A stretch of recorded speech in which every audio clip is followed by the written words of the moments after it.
मैं हूं अंजना ओम कश्यप। 2024 के लिए उल्टी गिनती शुरू हो गई है। जी हां, काउंटडाउन शुरू हो गया है और आहट सुनाई दे रही है, कभी पसमानदा मुसलमानों के साथ हो रहे अन्याय की तो कभी समान नागरिक संहिता की, जिसका जिक्र खुद प्रधानमंत्री नरेंद्र मोदी ने किया है। लेकिन उसके बाद तमाम राजनीतिक पार्टियां अब ये सोचने में लग गई हैं कि आखिर इस मुद्दे पर उनको अपने स्टैंड में क्या कहना है। जहां कांग्रेस पार्टी बार बार ललकार रही है कि आप ध्रुवीकरण करना चाहते हैं 2024 के पहले, इसीलिए इस मुद्दे को उठा रहे हैं। आप प्रारूप तो सामने रखिए। वहीं दो पार्टियां विपक्ष की, आम आदमी पार्टी और शिवसेना, दोनों ने ही समर्थन का ऐलान कर दिया है, लेकिन वो ये कह रहे हैं कि आप प्रारूप को सामने रखिए। आखिर क्या चल रहा है सुधांशु त्रिवेदी की पार्टी के मन में, ये जानने की कोशिश करेंगे। तालियों के साथ आप सभी का बहुत बहुत स्वागत। हमारे साथ जुड़ने के लिए सांसद सुधांशु त्रिवेदी जी हमारे साथ भारतीय जनता पार्टी के यहाँ पर मौजूद हैं। हमारे साथ राजकुमार भाटी जी, तालियों के साथ स्वागत कीजिए, समाजवादी पार्टी का पक्ष रखेंगे। हासिक खान साहब, इस्लामिक स्कॉलर, हमारे साथ यहाँ पर जुड़ गए हैं, तालियों के साथ स्वागत कीजिए। और खास मेहमान फिरोज बख्त अहमद साहब, फॉर्मर चांसलर मौलाना आजाद मुस्लिम उर्दू यूनिवर्सिटी के, तालियों के साथ उनका भी अभिनंदन कीजिए। लेकिन इससे पहले कि हम आगे बढ़े, दिखा देते हैं आपको अपनी ये रिपोर्ट। भारत के संविधान में भी नागरिकों के समान अधिकार की बात कही गई है। वो यूनिफॉर्म सिविल कोड की नहीं बात कर रहे, वो हिंदू सिविल कोड की बात कर रहे हैं। जब आपकी किश्ती डूब रही है, कोई सहारा नहीं, तो आप ध्रुवीकरण करना चाहते हैं। सिर्फ मुसलमानों को सिंगल आउट करके आपने जिस तरह टारगेट किया है, ये भी आपके लिए हरगिज उचित नहीं है। 2024 का काउंटडाउन शुरू हो चुका है और समान नागरिक संहिता पर सियासी घमासान बढ़ता जा रहा है। सारे दल नफा नुकसान वाला गुणागणित लगा रहे हैं और अब सहूलियत की सियासत के तहत विपक्ष भी इसका किंतु परंतु के साथ समर्थन करने लगा है। बात ऐसे समान नागरिक कानून की अगर बात करते हो तो आर्थिक हो, सामाजिक हो, राजनीतिक हो, जो कानून है सबके लिए समान होने दो। ये हिंदू मुसलमान वाला मुद्दा मत बनाइए आप। अरे कानून सबके लिए समान होना चाहिए, चाहे यूसीसी हो या चाहे इंडियन पिनल कोड का कानून हो। देखिए, सैद्धांतिक रूप से हम यूसीसी का समर्थन करते हैं। आर्टिकल 44, आर्टिकल 44 वो भी ये कहती है कि यूसीसी होनी चाहिए। शिवसेना शिंदे गुट के सांसद भी यूसीसी का समर्थन करते हुए कांग्रेस को कोसते दिखाई दिए, तो कांग्रेस अभी भी यूसीसी को गैर जरूरी बता रही है। कांग्रेस ने विरोध भी किया, इम्प्लीमेंट भी नहीं किया, और आज एक सही वक्त है जिस देश के पंतप्रधान आदरणीय नरेंद्र मोदी जी, ये बाला साहब ठाकरे जी का सपना पूरा करने का एक वक्त है। और उस वक्त हम माननीय मुख्यमंत्री एकनाथ शिंदे साहब के नेतृत्व की शिवसेना, हम पूरा इसका समर्थन दे रहे हैं। और मैं माननीय मुख्यमंत्री, माननीय उप मुख्यमंत्री देवेंद्र फडणवीस जी, उनको भी निवेदन करता हूं कि महाराष्ट्र की जो मानसून सेशन है, उस मानसून सेशन में एक स्पेशल रिजोल्यूशन लाना चाहिए। उसमें समान नागरिक संहिता का समर्थन पे एक रिजोल्यूशन लाया जाए। सबसे पहले तो इस बात पे बहस करने की जरूरत है कि यूनिफॉर्म सिविल कोड चाहिए भी कि नहीं चाहिए। अब इस देश के बहुत बड़े समुदाय इसका विरोध कर रहे हैं। वहीं उत्तराखंड समान नागरिक संहिता लागू करने की दिशा में पहला राज्य बनने के लिए एक और आगे कदम बढ़ा गया है। अगले हफ्ते संभव है विशेषज्ञ समिति अपनी रिपोर्ट राज्य सरकार को सौंपे। समान नागरिक संहिता की चर्चा पूरे देश में है और उत्तराखंड पहला ऐसा राज्य बनने की कतार में है, दौड़ में है, सबसे आगे है, जो इस चीज को लागू करने के लिए जिसने पहल की है। देश भर में यानी विधि आयोग ने जब तक इसकी पहल की है, तब तक 2 साल से उत्तराखंड की सरकार ने विशेषज्ञ कमेटी बनाई और कमेटी बहुत सारा काम कर चुकी है। विधि आयोग ने भी उनसे सलाह परामर्श लिया है और अब विधि आयोग की उत्तराखंड की विशेषज्ञ समिति की चेयरपर्सन जस्टिस रंजना प्रकाश देसाई ने आज ये कह दिया है कि रिपोर्ट पूरी तरह से तैयार हो गई है और जल्दी ही इसे सरकार को सौंप दिया जाएगा। उत्तराखंड के सीएम पुष्कर सिंह धामी कह रहे हैं कि 2 लाख से ज्यादा लोगों ने यूसीसी पर अपनी राय दी। अब सरकार ड्राफ्ट का अवलोकन करेगी। सिविल कोड का ड्राफ्ट बनाने वाली कमेटी जस्टिस सेवानिवृत्त रंजना प्रकाश देसाई जी की अध्यक्षता में, वो कमेटी ने 1 साल से अधिक समय से लोगों के बीच में जाके काम किया है। 2 लाख से भी ज़्यादा लोगों से बात की है और अनेकों स्टेक होल्डरों से भी उसने बात की है। विभिन्न संगठनों के लोग, धार्मिक संगठनों के लोग, सभी से, बुद्धिजीवियों से, सबसे बात की है। और बात करने के बाद उनका ड्राफ्ट तैयार हो रहा है। ड्राफ्ट लगभग पूरा होने की ओर है। जैसे ही हमको ड्राफ्ट मिलेगा हम उसका अवलोकन करेंगे। बिहार के पूर्व डिप्टी सीएम सुशील मोदी ने कहा है कि सुप्रीम कोर्ट का निर्देश है, इसलिए यूसीसी मजबूरी नहीं जरूरी है। सक्सेशन के मामले में, अडॉप्शन के मामले में, डाइवोर्स के मामले में, मैरिज के मामले में लोग जानबूझकर ये दुष्प्रचार करते हैं कि आपके जो व्यक्तिगत कानून को खत्म कर दिए जाएंगे। तो इसलिए डाइवर्सिटी का ध्यान में रखते हुए ही तो सुप्रीम कोर्ट ने आधे दर्जन मामलों में ये कहा कि कॉमन सिविल कोड बनना चाहिए, इन्फॉर्म सिविल कोड बनना चाहिए। बीजेपी कह रही है कि यूसीसी हमारी प्राथमिकता है, इससे किसी भी धर्म को नुकसान नहीं होगा। इससे किसी का भी नुकसान नहीं होने वाला। हर जाति, धर्म, मुस्लिम, हिंदू, सिख, ईसाई सभी को लाभ होगा। देश एक रूपता से मजबूती से विकास करेगा तो उस विकास का सभी को फायदा होगा। विशेषज्ञ समिति की चेयरपर्सन सुप्रीम कोर्ट से रिटायर्ड जस्टिस रंजना प्रकाश देसाई ने बताया कि रिपोर्ट पूरी तरह से तैयार है। उन्होंने बताया कि पिछले 2 साल में विशेषज्ञ समिति की 63 मीटिंग हुई है। 31 लाख से ज्यादा लोगों ने लिखित सबमिशन यानी अपने विचार व्यक्त किए हैं। 20,000 से ज्यादा लोगों से सीधी बातचीत हुई है, उनके विचार लिए गए हैं। इसके अलावा धार्मिक, सामाजिक, सांस्कृतिक संगठनों और साथ ही दिव्यांगजनों से, आदिवासियों से और समाज का ऐसा कोई तबका नहीं है यानी LGBTQ, इन तमाम लोगों की को कैसे इसमें हित धारक बनाया जाए और कैसे उनको सुविधा दी जाए और कैसे उनको शामिल किया जाए, यानी पूरी तरह से समावेशी रिपोर्ट है जिसे 10 दिन के अंदर उन्होंने कहा कि मैक्सिमम 10 दिन और उस बीच में उसे सरकार को सौंप दिया जाएगा। बीजेपी और कांग्रेस में समान नागरिक संहिता पर घमासान छिड़ गया है। दोनों एक दूसरे को जनता पर धोखा देने का आरोप चस्पा कर रहे हैं। आज आम जनता के मुद्दे हैं महंगाई, भ्रष्टाचार, बेरोजगारी, किसान, ये आज जनता के मुद्दे हैं। कितने लोग समझते हैं यूसीसी?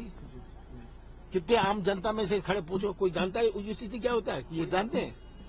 हाँ। चुनाव के पहले यूसीसी की बात करें, अपनी सब बात करें। कम्युनल कारीगरों की क्रिमिनल करतूत से कारागार में कैद कॉमन कोड की रिहाई का वक्त आ गया है, ये बात वो लोग समझ रहे हैं। और ये जो कम्युनल कारीगर थे जिनकी क्रिमिनल करतूत के चलते कॉमन कोड कारागार में कैद था, वो उनको सबसे पहले उसमें सबसे आगे अगर है तो कोई कांग्रेस पार्टी है। कांग्रेस को बताना चाहिए कि वो समावेशी कानून के साथ है या सांप्रदायिक करतूत के साथ। समान नागरिक संहिता पर सोशल मीडिया पर भी हंगामा मचा है। कुछ लोग इसे धर्म विशेष पर शिकंजे की तरह बता रहे हैं, जबकि कुछ लोग कह रहे हैं कि अगर भारत को विश्व गुरु बनना है तो एक राष्ट्र एक विधान जरूरी है। संजय शर्मा, दिल्ली, आज तक। 3 आरोप सुधांशु त्रिवेदी जी आप पर लग रहे हैं और आपकी पार्टी पर, और वो आरोप यह है कि 9 साल तक सोए हुए थे। जैसे चुनाव करीब आता है तो कोई मुद्दा ढूंढने लगते हैं, दूरबीन से हाथ लग जाए जिससे हिंदू मुस्लिम अलग अलग हो जाएं और आपको हिंदू कंसोलिडेशन से जीत की नैया पर आप सवार हो जाएं। दूसरा आरोप आप पर लग रहा है कि आप एंटी मुस्लिम हैं, आप यूसीसी से इस देश के मुसलमानों को टारगेट कर रहे हैं। और जय हनुमान, श्री हनुमान, इन सब पर तो अब शरद पवार भी बोलने लगे हैं। हालांकि शिवसेना और आप समर्थन के लिए तैयार हैं, लेकिन वो भी कह रहे हैं प्रारूप दिखाइए। आप पर अब किसी को भरोसा नहीं रहा है। देखिए, हमें भरोसा सिर्फ देश की अस्मिता, एकात्मता और संविधान के ऊपर है। बड़े आश्चर्य की बात है कि जिसमें समानता की बात आती है उसमें सांप्रदायिकता है, और संप्रदाय सापेक्ष नियम की बात आती हो तो वो धर्मनिरपेक्षता है। ये जो एक विचित्र और विडंबनापूर्ण व्याख्याएं की गई हैं भारत में लोकतंत्र की, सबसे बड़ी समस्या उनकी है। मुख्यतः बात यह है कि इसका हिंदू मुसलमान से लेना देना नहीं है।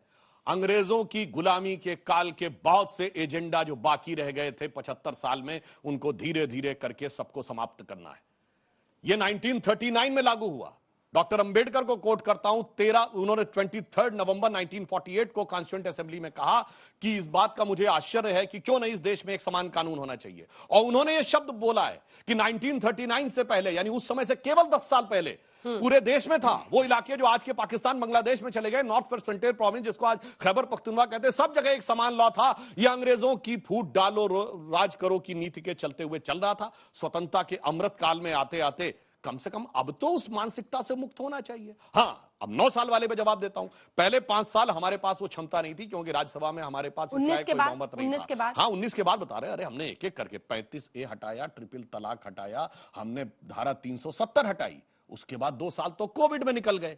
उसके बाद जैसे ही यह बात आई, हमने उस विषय पे आगे कदम बढ़ाया। मगर आज विषय सिर्फ यह है कि ये वो लोग हैं जो एकात्मता के विरोधी हैं और सांप्रदायिकता के समर्थक है और अंग्रेजों की गुलामी की मानसिकता आज तक दिमाग में लिए हैं। तो मैं सिर्फ एक पंक्ति कहूंगा, ये जो हम लोग कहते थे कि उगा सूर्य कैसा कहो मुक्ति का, ये उजाला करोड़ों घरों में न पहुंचा, तो आज मैं कहता हूं न संयम व्यवस्था न एकात्मता है, भरी है अभी तक मनों में गुलामी, वही राग अंग्रेजियत का पुराना सुनाते बड़े लोग नामी ग्रामी। प्रजातंत्र की धार उतरी गगन से मगर नीर जन सागरों तक न पहुंचा, उगा सूर्य कैसा कहो मुक्ति का, ये उजाला करोड़ों घरों तक न पहुंचा। तो हमने उजाला एक एक व्यक्ति के घर तक पहुंचाया। क्यों नहीं मुस्लिम महिलाओं को, चाहे पसपंदा मुस्लिम हो या गरीब हो, सबके पास लोकतंत्र का उजाला होना चाहिए, सबके पास अधिकार होना चाहिए। इसमें हिंदू मुस्लिम कहां से आ जाता है? कहां से आ गया हिंदू मुस्लिम? राजकुमार भाटी जी, हर चीज में चश्मा आप लगाते हैं हिंदू मुस्लिम वाला। समान नागरिक संहिता, नाम में ही लिखा है कि हर नागरिक पर एक कानून लागू होगा, एक देश एक कानून। क्या दिक्कत है? जब आपने ये कहा सुधांशु जी से कि आप हिंदू मुस्लिम करते हैं और आप एंटी मुस्लिम हैं, तो ऊपर से तो वो दिखावे की कोशिश करते हैं कि नहीं नहीं हम नहीं है, लेकिन इनके मन में लड्डू फूटने लगते हैं। यही तो चाहते हैं कि देश में ये माना जाए कि एंटी मुस्लिम है। इन्हें अच्छी तरह पता है कि इससे इनका कुछ वोट बढ़ता है, कुछ लोग हैं जो संतुष्ट होते हैं।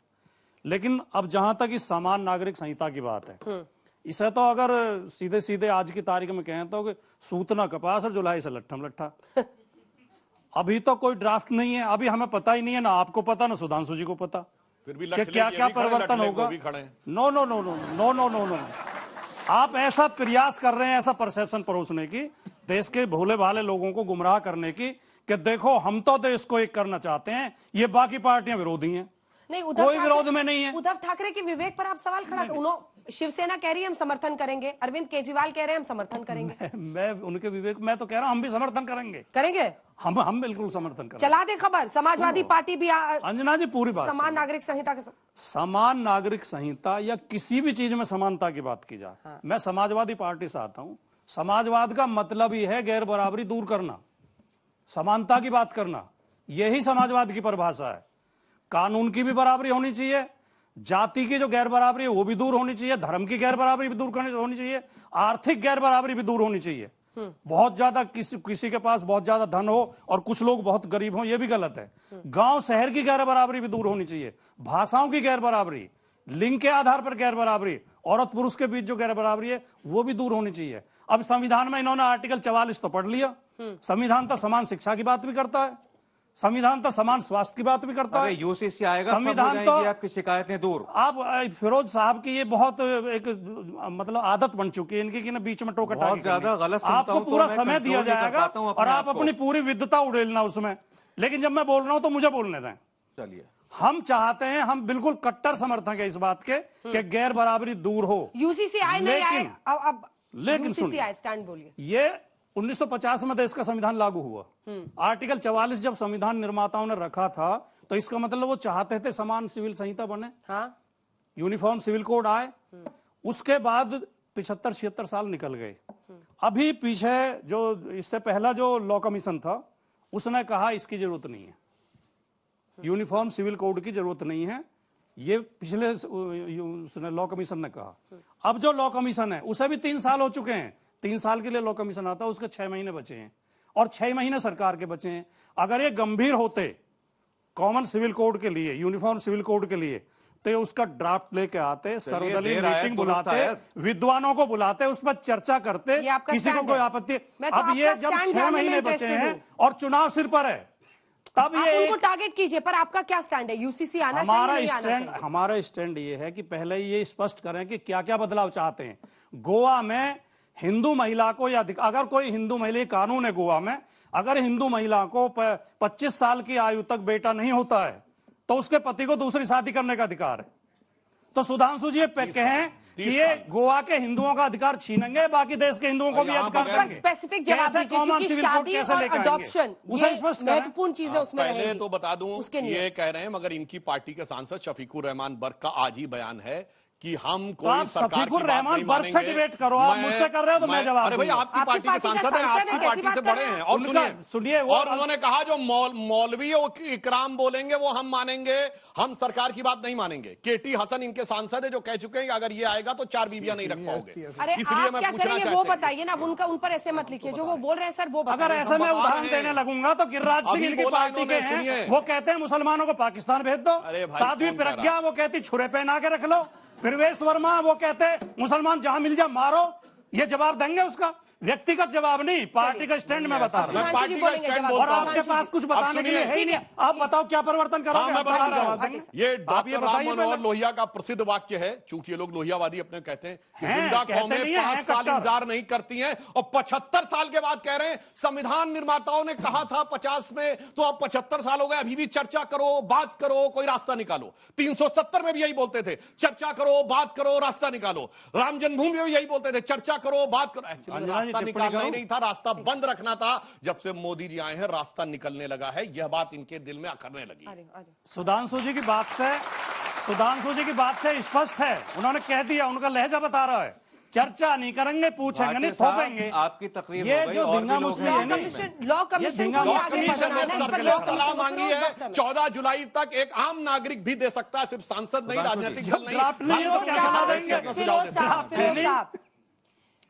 बहुविवाह पर टारगेट अडॉप्शन के लिए, और इस वजह से एक बहुत बड़े समुदाय में बहुत सारी पॉलिटिकल पार्टियां ये समझा रही हैं कि यूसीसी मुस्लिम विरोधी है।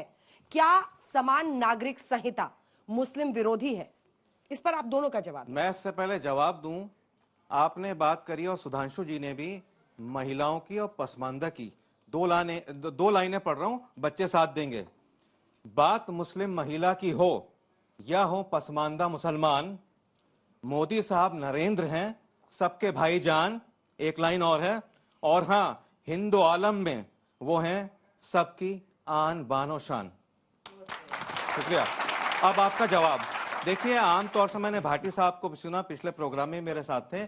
ऐसा परसेप्शन बनाया जा रहा है कि जैसे यूसीसी जो है ये एंटी मुस्लिम है, ये मुसलमानों को टारगेट कर रहा है। ऐसा कुछ नहीं है, ये किसी को टारगेट नहीं कर रहा है। सबसे बड़ा जो उसमें काम होगा, इतनी सारी बच्चियां बैठी हैं कॉलेजेस की और लेडीज भी बैठी हुई हैं, ये जेंडर जस्टिस देगा महिलाओं को, ना सिर्फ मुस्लिम महिलाओं को, ना सिर्फ हिंदू महिलाओं को, ये मुस्लिम महिलाओं के लिए भी नहीं है, और ये देगा पारसियों को और क्रिश्चियंस को, ये सबके लिए है। और ये ढीला पंथा कांग्रेस का कि 75 साल से ये उसमें अलमारी में पड़ा रहा, 1949 से। अब ये एक कर्मठ प्रधानमंत्री है जिसने इतने सारे इश्यूज सॉल्व कर दिए, चाहे वो 370 हो, ट्रिपल तलाक चली गई, और चाहे वो राम मंदिर का मसला हो या कोई भी मसला हो। तो मेरे कहने का मकसद ये है कि ज्यादा वावेला मचाने की जरूरत नहीं है, ज्यादा बवंडर ना मचाएं। यूसीसी सुन लिए मेरी बात, यूसीसी का एप्लीकेशन, यूसीसी की एप्लीकेशन आपने भरी है नहीं, आपने अपना हंसी मत, ये एक एजुकेटिव प्रोग्राम है, सीरियस प्रोग्राम है। ये बच्चे जो है इनको हम एजुकेट कर रहे हैं। आप अपनी राय मशवरा दीजिए। कैसे जब ड्राफ्ट ही नहीं है सामने? अरे ड्राफ्ट तो आपकी बातों में बनेगा ना। इंडियन लॉ कमीशन ने इंडियन लॉ कमीशन की दरख्वास्त देखी है, मैंने भी दे दी अपनी राय, आपने दी अपनी राय। अरे 9 लाख से ज्यादा राय मशवरा हो चुका है। इजाजत हो। बिल्कुल, देखो आप तो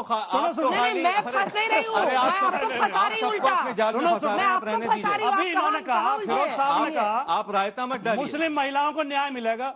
आप कैसे कह सकते हो? आप जब आपने ड्राफ्ट देखा ही नहीं है। भागिए मत, भाटी साहब इधर देखिए। आज की तारीख में स्पेसिफिक क्वेश्चन, कोई मुस्लिम महिला नहीं कह सकती हो? कोई है मुस्लिम महिला? मैं बता दूं, पुरुष को सिर्फ एक शादी की इजाजत हो, ना प्रॉपर्टी में उसका राइट फिरोज वक्त लगातार मत बोला कीजिए please sir, it's a request. हर पुरुष को एक शादी की देश में इजाजत हो, इस पर राजकुमार भाटी या फिर समाजवादी पार्टी का क्या स्टैंड है? स्पेसिफिक आपने पूछा था, स्पेसिफिक बात मैंने पूछी। मैंने अभी आपको एक उदाहरण दिया कि गोवा में ऐसा कानून है और आदिवासी समुदाय में बहुत जगह ऐसे रीति रिवाज, यूसीसी में परंपरा हो जाएगा कि वो कई शादी कर सकते हैं। ठीक है, ऐसा नहीं। जब हम निशाना साधते हैं, हम ये सोचकर निशाना साधते हैं कि केवल मुसलमान करते हैं बहुविवाह। नहीं, हालांकि मुस्लिमों में भी अब बहुत कम हो चुका है। इस्लाम धर्म अपनाकर फिर शादी कर लेते हैं। मुसलमान में जो पढ़े लिखे लोग हैं, जो शिक्षित, पुनः पूछ रही हूँ, मैं इसका विरोधी हूँ, मैं इसका विरोधी हूँ। विरोध होना चाहिए। हाँ, लेकिन दो वाक्य और बोल दूं, मुसलमानों में जो पढ़ लिख गए हैं वो ना तो उनके ज्यादा बच्चे पैदा हो रहे हैं, ना वो छोटे बच्चियों की शादी कर रहे हैं। वो मैच्योर करके पढ़ा लिखा के शादी करते हैं, ना बहु विवाह बचा उनमें। लेकिन बाकी जो कर रहे हैं वो भी नहीं होना चाहिए, ठीक है नहीं। लेकिन हम ये तो नहीं होना चाहिए। हम इस अगर ये कहें केवल इसके लिए आ रहा तो पहले तभी तो कह पाएंगे जब हमें पता होगा इसमें क्या क्या है। ये सपा की तकरीर नहीं है, जवाब दे दूं। मैं आपको बता दूं, एक बार हाजिर खान भी बोलने उसके बाद। शादी एक ही सही रहती है, ना दो ना चार ना कुछ। तो वही बात मैंने कही थी, आप भी वही आप दो की और चार की बात कर रहे हैं। मैं कहाँ कह रहा हूँ मैंने तो कहा मैं खिलाफ हूँ इसके। हाजिर खान साहब, आपको क्या लगता है, एक तो बहुविवाह पर, एक से ज्यादा शादी पर आपकी राय, और दूसरा क्या ये मुस्लिम विरोधी है?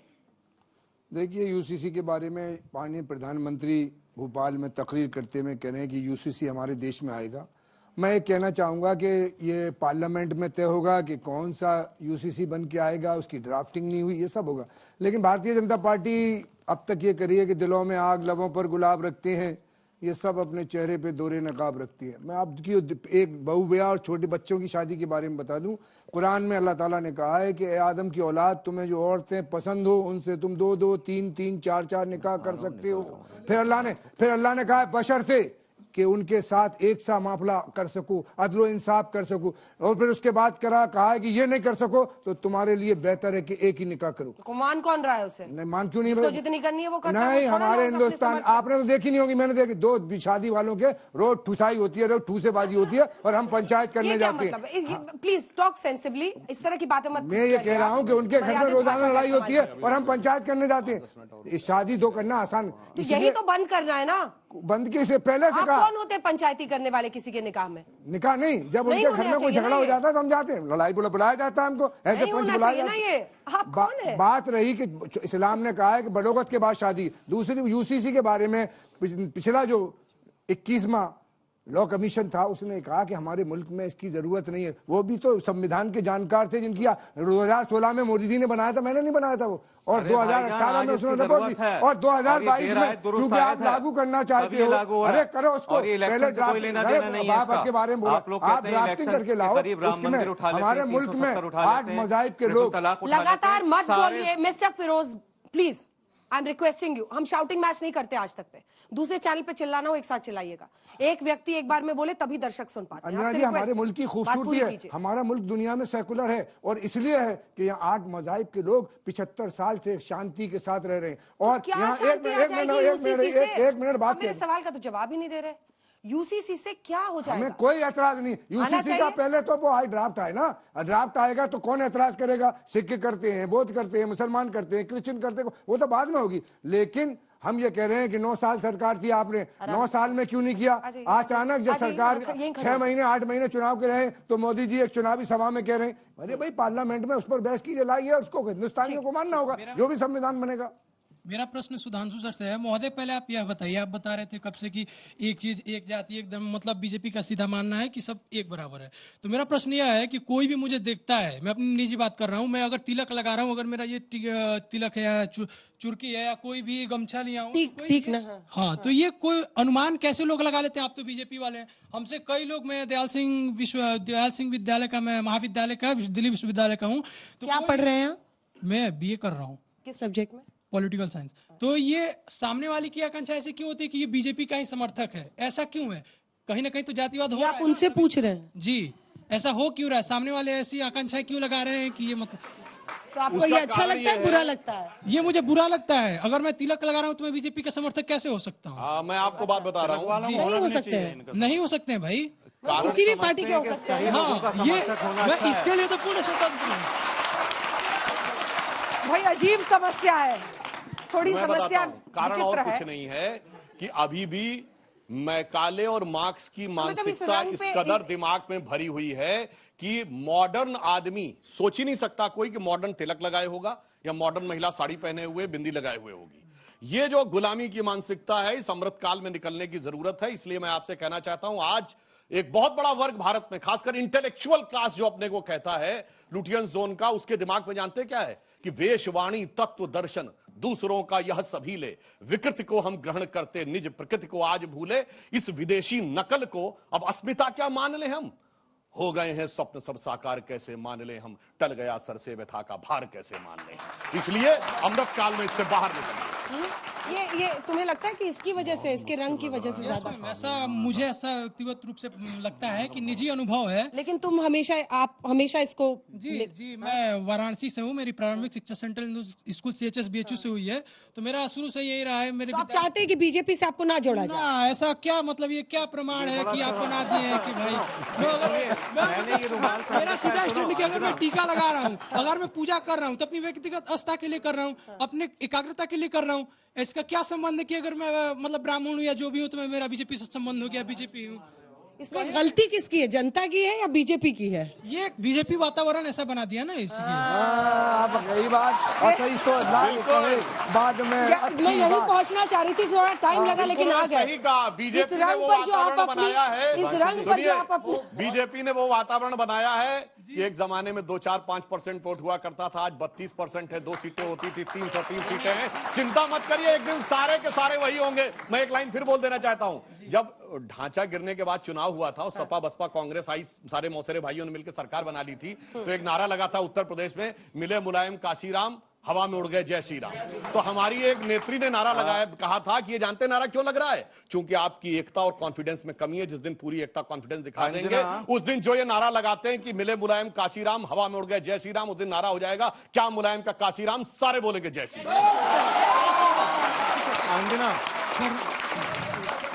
जल्दी पूछो। मेरा सवाल सुधांशु जी आपसे ही है। आपने तो अभी हालांकि बोल दिया कि आप जो यूपी का जिक्र कर रहे थे, लेकिन सच्चाई तो यह भी है कि ग्राउंड जीरो जो यूपी था वहां 1992 में चुनाव हार गए थे बाबरी मस्जिद के विध्वंस के बाद। खैर लगभग 5-6 ऐसा एपिसोड हुआ जिनमें मेरी आपसे 1 to 1 सवाल पूछिए। सवाल ये है मैम कि अगर आप ये कहते हैं कि हमारी पार्टी कभी स्टैंड नहीं बदलती है, तो आप हमें ये बता दीजिए, मैं इस पे नहीं जाऊंगा कि आप किन के साथ गठबंधन करते हैं, किन के साथ नहीं करते हैं।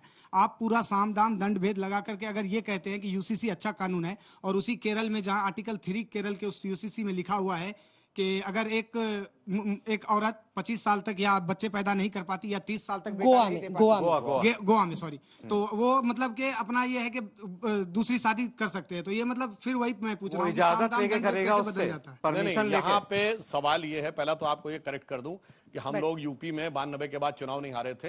हम 34.5% वोट पाके 178 सीटें पाके नंबर 1 की पार्टी थी। 107 थी सपा, 67 थी बसपा, 34 थी कांग्रेस आई। इसीलिए मैंने कहा तब सारे मौसेरे भाई मिल गए थे, इसलिए वो सरकार में। चलिए सवाल पर आइए, उससे पहले जल्दी से आपको सुना देते हैं। संजय राउत, एक सेकंड सर, थोड़ा सा रुक जाइए क्योंकि वो स्पेसिफिक सवाल है जो भाटी जी ने भी पूछा है। संजय राउत, क्या शिवसेना उद्धव ठाकरे गुट समर्थन देगा इस यूसीसी को? ऐसी बात कही जा रही है। संजय राउत से हमारे सहयोगी ने बात की है, सुनिए। शिवसेना के वरिष्ठ नेता संजय राउत हमारे साथ मौजूद है। मेरा सवाल आपसे यह है, क्या सरकार की नीयत पे यूसीसी को लेकर शिवसेना को संदेह है? बात ऐसी है, अब चुनाव आने आ रहा है 4 राज्यों में, फिर लोकसभा। सरकार के खिलाफ लोगों के मन में बहुत गुस्सा है, कोई मुद्दा नहीं बचा है। आपने देखा होगा कर्नाटक में क्या हो गया, बजरंग बली भी नहीं चला, बजरंग बली नहीं चला, हिजाब नहीं चला। लोगों ने तो मोदी जी और अमित शाह को दिखा दिया कि जो लोगों के प्रश्न है उसके ऊपर चुनाव लड़ा जाएगा। अब यूसीसी का मुद्दा लाया है। बात ऐसे समान नागरिक कानून की अगर बात करते हो तो आर्थिक हो, सामाजिक हो, राजनीतिक हो, जो कानून है सबके लिए समान होने दो।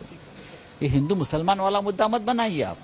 यहाँ सिखों का भी सवाल आता है यूसीसी में, हिंदुओं का भी आता है, जैन समुदाय का भी आएगा, तो सबकी भावना समझनी चाहिए। आप लोगों का पहले स्टैंड यूसीसी पे कुछ और था, अभी आप कह रहे हैं ड्राफ्ट आने दो।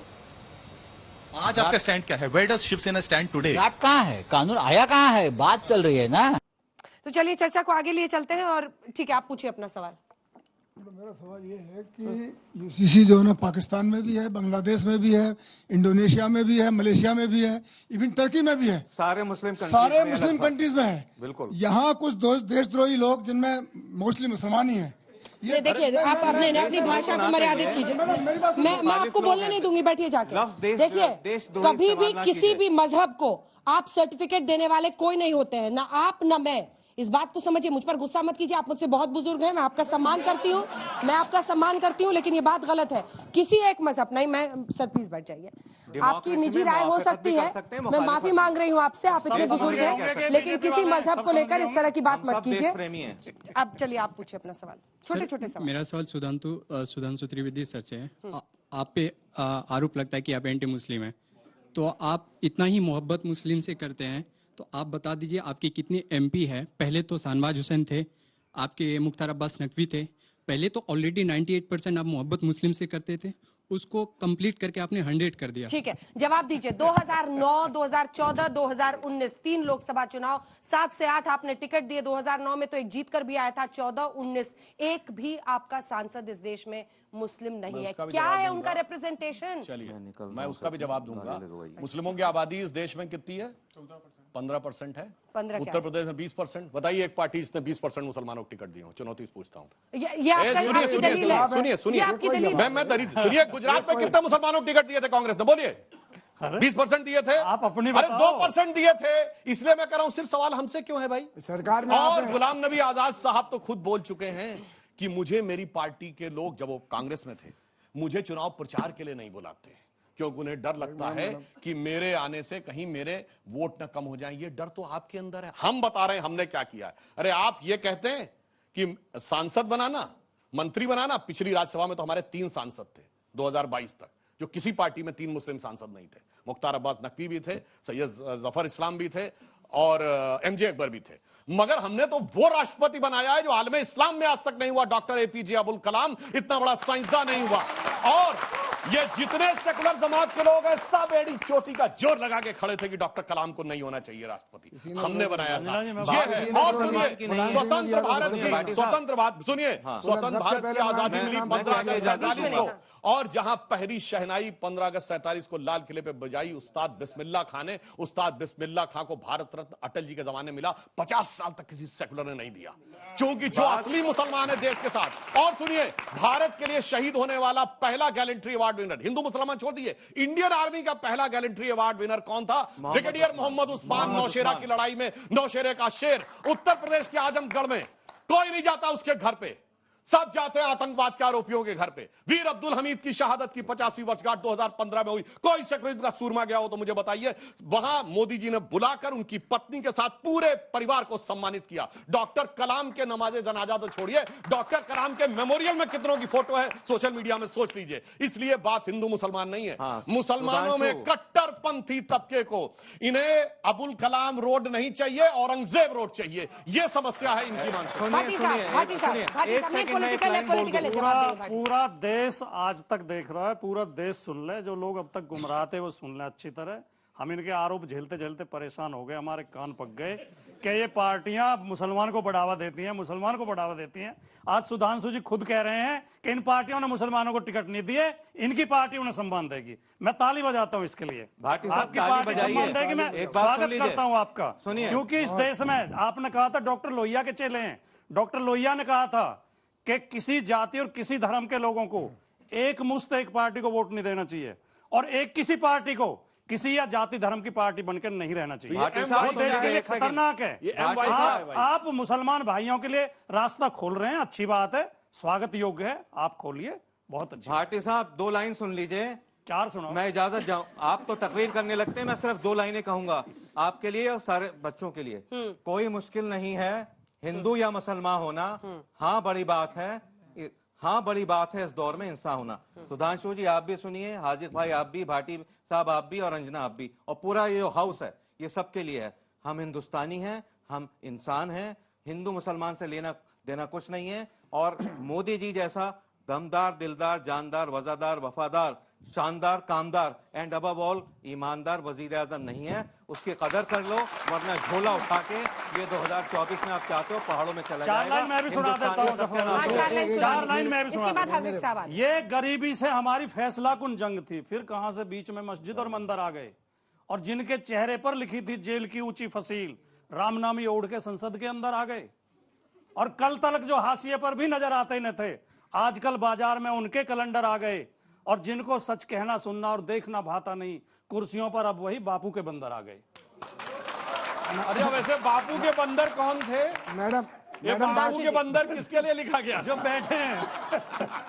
अच्छा, उसमें एक आध बंदर अभी भी है कि नहीं? भारतीय जनता पार्टी की एक इतिहास है कि हिंदू और मुसलमानों की बीच में बांट कर की इनकी सियासत हुई है। मैं ये कह रहा हूं कि 3 मई से जल रहा है मेघालय, आज 57 दिन हो गए।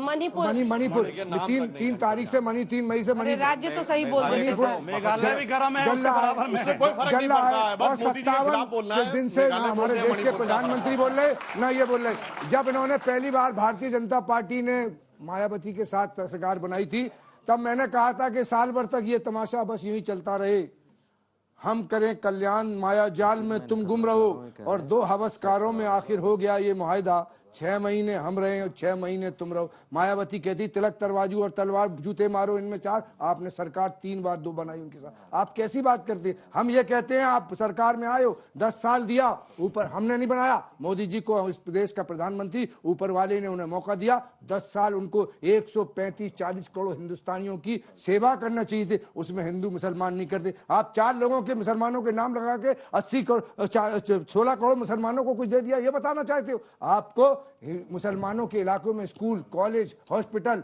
उनके यहाँ बिजली व्यवस्था, कारोबार की व्यवस्था, फिरोजाबाद का कारोबार ठप हो गया आपके आने के बाद, मुरादाबाद का कारोबार जो हिंदू मुसलमान एकता का प्रतीक था ठप हो गया, आगरे का कारोबार ठप हो गया, बनारस की साड़ी ठप हो गई। हिंदुस्तान का हिंदू और मुसलमान एक दूसरे के पूरक हैं, जब हार मानता है तब हिंदुस्तान बनता है। और पूरक है तो फिर समान नागरिक संहिता आ जाए ना। हमने कोई ऐतराज नहीं है, हमें उसमें कोई ऐतराज, हमने कोई विरोध नहीं। ऐतराज क्यों करना है? बोलिए, एक देश एक कानून बिल्कुल होना चाहिए, कोई हमें हमारे देश के हम जब संविधान ने बनाएगा, हमारा पार्लियामेंट बनाएगा, तो उस पार्लियामेंट को सारे लोगों की राय लेके बनाए, एक अच्छा सा कानून दे देश के लोगों को। और महिलाओं की बात करने वाले जो 3 महीने से बैठी हुई हैं वहां जंतर मंतर पे, जिन्होंने भारत के झंडों की जिन बेटियों ने, महिलाओं ने दुनिया में फहराया, उनकी सुन नहीं रही है और कह रहे हैं देश की महिलाओं का हम संस्कार करने आए, खाली मुसलमानों का संस्कार। मेरा सवाल भाई साहब भाटी जी से है कि आप जब इतना सब कुछ कर रहे हैं कि हिंदू भी एक मुस्लिम भी एक, तो आप एक बार खुले मंच से ये क्यों नहीं कह देते हो कि समान नागरिकता सामाजिकता जो कानून है वो आना चाहिए? आप क्यों बार बार इसको रस्सी लपेटे करते रहते हो? आप एक बार में क्यों नहीं कह सकते हो? मैंने तो शुरुआत में यहीं से शुरुआत की थी कि समान नागरिक संहिता का समर्थन किया जाना चाहिए, लेकिन वो पहले बताया तो सही क्या क्या लेके एक साथ पूछ रहे हैं, प्लीज अब रुक जाइए। मैम, ये बहुत अच्छी बात की इन्होंने। मैं बस एक बात कहना चाहता हूँ कि अभी तक जितनी भी बातचीत हुई उसमें किसी ने ये तो बताया ही नहीं कि यूसीसी क्यों नहीं लागू होना चाहिए। सिर्फ बेफिजूल की बातें हो रही हैं हिंदू मुस्लिम। ठीक है, मैं पूछूंगी। मैम, जब भाटी जी ने सबसे पहले बोला कि ड्राफ्ट आया नहीं है, तो मैम ये कैसे कह सकते कि एंटी मुस्लिम ही है? और दूसरी बात मैम, एक चीज और कहना चाहते हैं, अगर बीजेपी खुले मंच से कहती है कि हम हिंदुओं का समर्थन करते हैं, तो उसमें कौन सी बुरी बात है? क्या वो भारतीय नहीं है? हिंदू भारतीय है ना, तो भारतीयों का समर्थन करना बीजेपी का हक है और दायित्व भी है, और खुले मंच से उन्हें करना भी चाहिए। सर, यूसीसी से क्या आप क्या पढ़ते हैं? मैम, बी हिस्ट्री ऑनर्स का छात्र हूँ। सर, यूसीसी से क्या हिंदू को प्रॉब्लम नहीं होगी? सर, प्रधानमंत्री जी बेरोजगारी की बात नहीं करते हैं। उन्होंने 10 जून 2022 को बोला था जो 10 लाख रोजगार गवर्नमेंट जॉब दिया जाएगा, लेकिन उसका क्या हुआ सर? सर, दिल्ली में 675 लगभग झुग्गी क्लस्टर है, जिसमें प्रधानमंत्री शहरी आवास आया है सर, 20 लाख आदमी रहते हैं, उसका क्या होगा सर? ये विपक्षी दलों की बैठक नहीं सब चीज के लिए एक साथ 3-4 सवाल है, एक साथ करेंगे। मुस्लिम महिलाओं के हक के बारे में अगर यूसीसी से अगर आ रहा है, अगर भाजपा मुस्लिम महिलाओं के हक के बारे में बात कर रही है, तो विपक्ष क्यों इसको अवॉइड कर रहा है?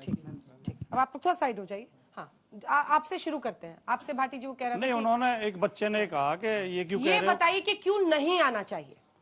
तो ये तो वो बताएगा नहीं जो कह रहा हो कि नहीं आना चाहिए। मैं तो समर्थन कर रहा हूँ, मैंने कब कहा कि नहीं आना चाहिए? वो राज की बात दिल में रहनी चाहिए। नहीं, ये तो हम बिल्कुल भी, मैंने तो शुरुआत में कहा कि हम समानता के समर्थक हैं, समानता के विरोधी नहीं है। समानता की विरोधी है तो भारतीय जनता पार्टी है। जब महात्मा गांधी ने अछूत उद्धार चलाया था, अछूत की समस्या खत्म करो, तब आरएसएस उनकी विरोधी थी। पूना पैक्ट जब हुआ तब आरएसएस उसकी विरोधी थी। जब मंडल आया ना 1990 में, वीपी सिंह ने मंडल आयोग की सिफारिश से लागू की, पूरी आरएसएस और बीजेपी सड़क पर प्रदर्शन कर रही थी, बसें तोड़ रही थी। ये हमेशा समानता के विरोधी रहे। ठीक है, आप इसका भी जवाब। और जो उस बच्चे ने पूछा, बेरोजगारी महंगाई जैसे मुद्दों से ध्यान भटकाने के लिए आप यूसीसी के मुद्दे को ये बहुत पुराना पैतरा है कि जब किसी चीज पे बात ना आए तो ये कहने का प्रयास कर। मैं बताना चाहता हूं 2022-23 में एम्प्लॉय प्रोविडेंट फंड ईपीएफओ जब कोई एम्प्लॉय बनेगा तभी प्रोविडेंट फंड ऐड करेगा ना। 1.5 करोड़ लोगों ने ऐड किया है। इवन पिछले साल मार्च में 13,58,000 जो लेटेस्ट डाटा अवेलेबल है। अब 13,58,000 ने यदि एम्प्लॉय प्रोविडेंट स्कीम में पैसा जमा किया, इसका मतलब एम्प्लॉय बने हैं तभी तो हुआ है ना। और मैं अंजना जी आपके कार्यक्रम में भी कई बार बता चुका हूं, जो लोग कहते हैं कि साहब कोई रोजगार सृजित नहीं हुआ है, 37 किलोमीटर पर डे सड़क बन रही है या ऐसे ही हवा में बन रही है। भारत दुनिया का सबसे बड़ा मोबाइल मैन्युफैक्चरर बन गया, हवा में बन गया। तीसरे नंबर के हमारे ऑटोमोबाइल मैन्युफैक्चरिंग में हम बन गए, ये भी हवा में बन गए, कोई रोजगार नहीं सृजित हुए। 70 एयरपोर्ट से 142 एयरपोर्ट हो गए, कोई रोजगार सृजित नहीं हुए होंगे। अगर हमने विमान वाहक युद्धपोत बना लिया, कोई रोजगार नहीं सृजित हुए होंगे। मेरे भाई ये कहना कि 4 करोड़ मकान बने, वो आसमान से जन्नतों ने आके बना दिए होंगे, कोई रोजगार नहीं सृजित हुआ। ना आंकड़े पे भरोसा, ना हकीकत पे। हां, ये मैं मानता हूं, कोविड के दौर के बाद पूरी दुनिया एक भयंकर समस्या में, आर्थिक समस्या में है, जिसमें भारत सबसे बेहतर स्थिति में है। इसलिए मैं आपसे विनम्रता और चुनौती से पूछता हूं, एक G7 कंट्री बताइए जहां महंगाई की दर हमसे कम हो, या एक G7 या G20 कंट्री बताइए जहां विकास की दर हमसे अधिक हो। दोनों में हम दुनिया में सबसे बेहतर हैं, और खासकर उन लोगों से पूछता हूं जो दुनिया भर में जा जाके भारत के बारे में ज्ञान देते हैं। चलिए, कांग्रेस का यहाँ पर कोई नहीं है जो उस पर बोले, लेकिन अब आप दोनों से मेरा जो प्रश्न है, वो बच्चे ने यहाँ पर पूछा था कि मुस्लिम महिलाओं के हक की बात इससे पहले भी ट्रिपल तलाक के जरिए हुई, यूनिफॉर्म सिविल कोड में भी उनको बहुत राहत मिलेगी, अडॉप्शन से लेकर मैरिज एज से लेकर एक से ज्यादा बहुविवाह पर पूर्ण विराम अगर लगता है। ये अच्छी बात नहीं है, आपको सर स्वागत करना चाहिए। आप तो कह रहे हैं 2 कर लेते हैं, मुश्किल होती है, मैं पंचायती करने जाता हूं। ये सब तो फिजूल की बातें हैं। क्या हर व्यक्ति को एक ही शादी की इजाजत नहीं होनी चाहिए देश में? देखिए मैडम, हम तो कह रहे हैं उसको होनी चाहिए। क्यों, किसको विरोध कराएगा? क्यों मुसलमान ने विरोध किया है? कोई मुसलमान विरोध नहीं कर रहा। लेकिन आपकी नीति, आपकी नियत, उस पर देखा जाएगा कि आप चुनावी प्रचार में कानून कहाँ बनेगा, पार्लियामेंट में बनेगा या भोपाल की चुनावी सभाओं में बनेगा, आप कर्नाटक में बनेगा या हिमाचल में बनेगा। आप जो जाकर चुनावी सभाओं में, जब मैं पहली बार देख रहा हूँ, शायद मैं 20 साल से राजनीति की, आप बहुविवाह के खिलाफ है? बहुविवाह नहीं होना चाहिए, छोटे बच्चों का बड़ा विवाह नहीं होना चाहिए। जब बालिग हो जाए 18 साल से, इस्लाम भी कह रहा है कि बलोगत के बाद शादी करो, इससे पहले नहीं करो। तब तो कोई दिक्कत ही नहीं, आप भी उसी के पक्ष में ही है। हाँ, हमारा कोई विरोध नहीं है, लेकिन पहले ड्राफ्टिंग लाइए। क्या कह रहे हैं उसमें? अब तक आज तक ड्राफ्ट नहीं आया। आप 9 साल से सरकार में कुछ नहीं करा। तो ये है अंजना जी कि जहां तक ये मदनी साहब हैं, इन्होंने भी दूसरे को थोड़े से कलर्ड अल्फाज में कह दिया कि यूसीसी आएगा तो हम सड़कों पे नहीं उतरेंगे। वैसे तो कुछ भी अपने ऑल फॉल बकते रहते हैं, कहते हैं लड़के लड़कियों को साथ नहीं पढ़ना चाहिए, इस तरह की बातें करते हैं। लेकिन मैं समझता हूं पूरा मुस्लिम समाज इस वक्त यूसीसी के साथ है, और मुस्लिम समाज पे, मुस्लिम मजहब पे कोई आंच नहीं आएगी, चाहे उनके त्यौहार हों, चाहे उनकी शादी ब्याह की रस्में हों, या कुछ भी चीज हो। और ये खामाखाई मुसलमानों को डराने के लिए, the so called secular leaders, वो उनको भड़काने के लिए, भटकाने के लिए, उनको लटकाने झटकाने के लिए मुसलमानों को कहते हैं कि यूसीसी आएगा तो ये नहीं होगा, वो नहीं होगा। और आखिर में एक बात कहूंगा, यूसीसी लॉ कमीशन ने पूरा आपको राइट दे दिया है, और जब बनेगा तभी पब्लिक के पास जाएगा, ऐसे नहीं थोप दिया जाएगा। आप लोग कहते हैं मोदी की तालियों के साथ आप सभी का बहुत बहुत स्वागत और अभिनंदन हमारे साथ इस बहस में जुड़ने के लिए। यूसीसी पर अभी तो मामला आगे बढ़ ही रहा है, लेकिन सबकी राय आपने जानी। देश दुनिया की बाकी खबरों के लिए देखते रहिए।